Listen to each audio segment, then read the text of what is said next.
ગુજરાતી ભાષામાં તાજા સમાચાર, દૈનિક અપડેટ્સ, હાલની ઘટનાઓ.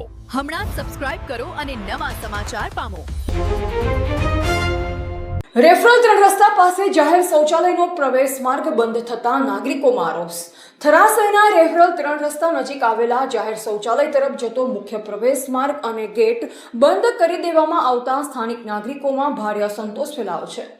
સ્થાનિકોના જણાવ્યા મુજબ કોન્ટ્રાક્ટર દ્વારા શૌચાલય તરફ જતો સીધો માર્ગ બંધ કરી દેવામાં આવતા લોકોને શૌચાલય સુધી પહોંચવા માટે લાંબો ફેરો મારવાની ફરજ પડી રહી છે.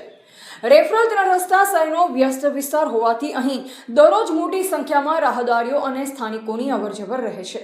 જાહેર શૌચાલયનો ઉપયોગ પણ મોટી સંખ્યામાં લોકો કરતા હોવા છતાં પ્રવેશ માર્ગ બંધ થતાં તેનો ઉપયોગ કરવામાં મુશ્કેલી ઊભી થઈ છે. ખાસ કરીને વૃદ્ધો, મહિલાઓ અને અન્ય રાહદારીઓને વધુ હાલાકીનો સામનો કરવો પડી રહ્યો હોવાનું સ્થાનિકોએ જણાવ્યું. સ્થાનિકોના જણાવ્યા મુજબ લાખો રૂપિયાના ખર્ચે બનાવવામાં આવેલી જાહેર સુવિધા સુધી સરળતાથી પહોંચી શકાય તેવી વ્યવસ્થા ન હોવાથી તેનો હેતુ અધૂરો રહ્યો છે. શૌચાલયનો ઉપયોગ ઘટતા આસપાસના વિસ્તારમાં ગંદકી ફેલાવાની શક્યતા પણ વધી રહી હોવાનું તેમણે જણાવ્યું.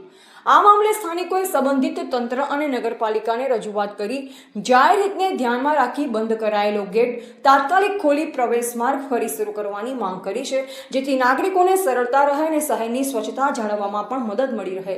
એવા રાણાભાઈ પારેગી, વાવથરાદ. रास्ता बंद है, पेशाब करने वाला इसको रास्ता को थोड़ी सी जगह बनवा देते या दे देते तो अच्छा ही था. कॉन्ट्रैक्टर इधर का रास्ता बंद कर दिया है. पब्लिक को बहुत असुविधा होता है, बहुत तकलीफ होता है. हर जगह गंदा करके रख दिया है. कम से कम पब्लिक के लिए इतना रास्ता हो जाने से बाजू में ही शौचालय का गेट है, बाजू में ही गेट है, मुतद्दी गेट है. थोड़ी सी जगह मिल जाने से पब्लिक को भी सुविधा हो जाता. यही हम चाहते हैं और यहाँ के सरकार से. કોન્ટ્રાક્ટરોએ સાહેબ મોટો દરવાજો બંધ કરી દીધો છે. જો ખુલે તો અહીંયા ગંદકી ના થાય. બેન દીકરીઓ હાજરોને અહીંયા પેશાબ કરવામાં જે આદમીઓને તકલીફ પડે છે એ માટે પ્રપત્રને વિનંતી છે કે એ દરવાજો તોડે જાય રસ્તો બનાવી.